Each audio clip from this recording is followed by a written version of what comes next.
नवल रविकांत ने एक बड़ा ही प्यारा सा कोट लिखा है, the more easily you get offended the less intelligent you actually are. बार बार आपको बुरा लग जाता है, हर चीज का आप विरोध करने लगते हैं, तो आप शायद थोड़े कम इंटेलिजेंट हैं। क्योंकि जिंदगी का तो नाम ही है कि आप चीजों को निगलना सीखें। छोटा छोटा जहर तो हम सबको पीना ही पड़ेगा, छोटे छोटे शेप हम सबको बनना पड़ेगा। ये जो जिंदगी का जहर है ना, इसके साथ रहना सीखना होगा। This is how it works. हर चीज में अगर आप बुरा मान जाएंगे, आपका दिल टूट जाएगा, तो कैसे चलेगा? लोगों के लिए हेडेक बन जाएंगे आप, है ना? इसलिए थोड़ा तो स्ट्रांग रहना पड़ेगा। इसलिए हमें विजडम को प्रायोरिटी बनाना चाहिए।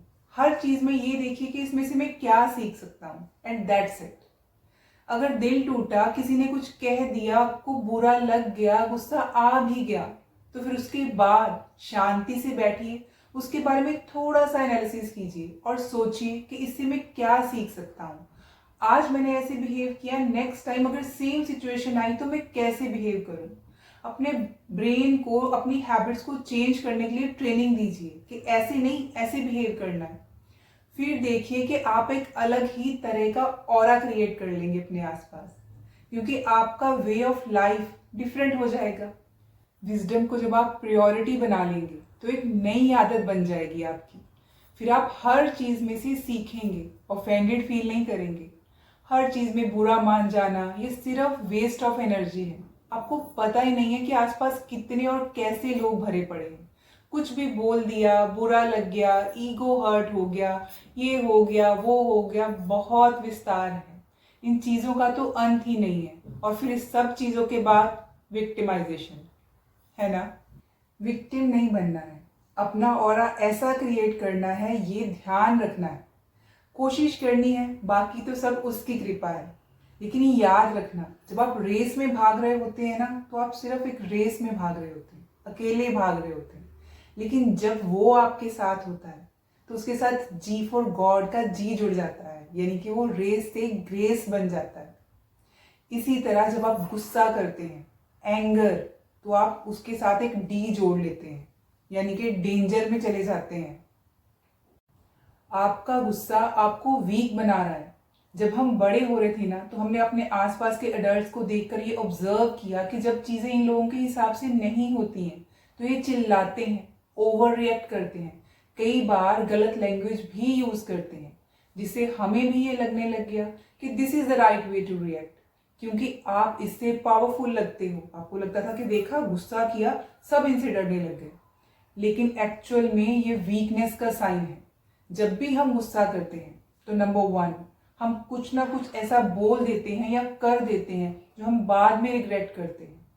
नंबर 2, हम अपनी एनर्जी लूज करते हैं।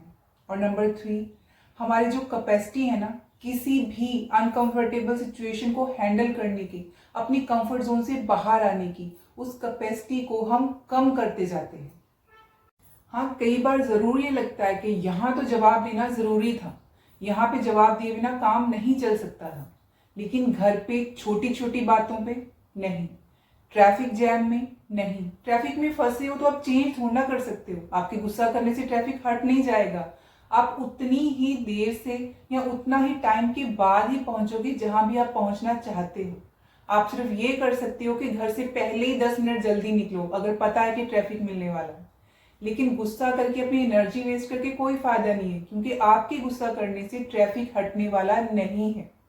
और इसके अलावा किसी की उल्टी सीधी बातों पे भी नहीं, वहां रिएक्ट करने की जरूरत ही नहीं है।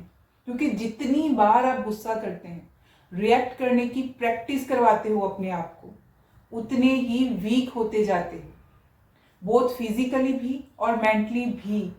सो प्रैक्टिस उस चीज की करो जिसकी आपको जरूरत है, जो आपको स्ट्रांग बनाए।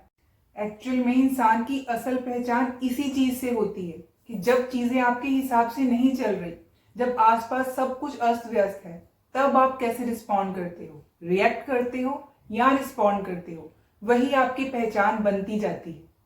जब मैं अपने 20s में थी तो मुझे बहुत गुस्सा आता था। एक बार गुस्से में झगड़ा करने के बाद मेरा बीपी शूट अप कर गया 160/100।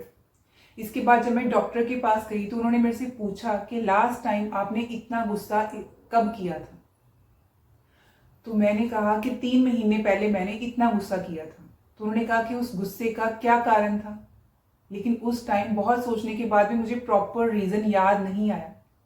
तो उन्होंने मेरे को समझाया कि जो गुस्सा आपने आज किया है, आज से 3-4 महीने के बाद फिर आपको इसका कोई भी रीज़न याद नहीं रहेगा, लेकिन जो ये गुस्सा नुकसान कर चुका है आपकी माइंड पे, आपकी बॉडी पे, उसको तब आप रिवर्स नहीं कर पाएंगे, उसको भूल नहीं पाएंगे। रीज़न भूल जाते हैं, लेकिन जो उसने नुकसान कर दिया वो हमेशा के लिए आपके साथ रह जाता है। उन्होंने मेरे को समझाया कि आप अननोइंगली, बिना जाने अपनी ज़िंदगी को छोटा करते जा रहे हो, क्योंकि आप अपने रिएक्शंस को कंट्रोल ही नहीं कर रहे हो। क्या इस गुस्से का कोई फ़ायदा है?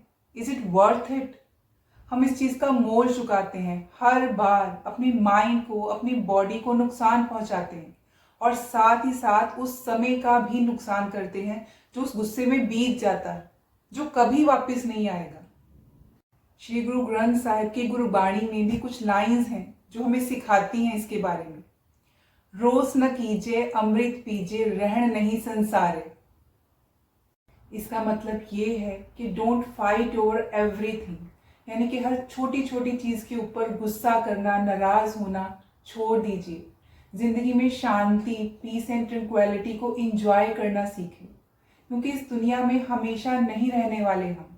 एक छोटा सा सफ़र काटने आए हैं, एक छोटी सी ज़िंदगी काटने वाले हैं, जिसको काट के हम ये दुनिया छोड़कर चले जाएंगे। We are not here forever. तो इसलिए ज़िंदगी को शांति से, खुशी से जीना सीखिए। अगर आपका माइंड स्टेबल है और आप रिएक्ट की जगह रिस्पॉन्ड करना सीख गए, तो आप अपनी प्रॉब्लम्स की सल्यूशन जल्दी ढूंढ पाएंगे, अच्छे से ढूंढ पाएंगे। ज़िंदगी बड़ी कंफर्टेबली कटने लग जाएगी। आप थोड़े दिनों के लिए करके देखिए कि जब भी आपको लगे कि गुस्सा आ रहा है, फुल स्टॉप लगाइए और सोचिए कि इसके अलावा मैं कैसे बिहेव कर सकता हूँ। रिएक्शन की जगह रिस्पॉन्स देना शुरू कीजिए। जब आप वो सिचुएशन से पार हो जाएंगे तो आपको खुद ये रियलाइज होगा, ये फील होगा कि ये तो बड़े अच्छे से कर लिया मैंने, ये तो इतना मुश्किल था ही नहीं, मेरी एनर्जी भी वेस्ट नहीं हुई। ये चीज़ें मैंने करके देखी हैं, इसीलिए आपको कह रही हूँ। आई वॉन्ट कि आप भी करके देखें। मसले सुलझ जाएंगे, लोग बदल जाएंगे, सब कुछ बह जाएगा पानी में, बस बीते पल वापस नहीं आएंगे। ये बीते पल कभी वापस नहीं आएंगे। तो इसलिए ज़िंदगी को सुलझाना सीखें, रिएक्ट की जगह रिस्पॉन्ड करना सीखें और गुस्से को कंट्रोल करना सीखें। ये मन हमारा बच्चा है, इसको कंट्रोल करना सीख लिया ना तो ज़िंदगी सुलझ जाएगी।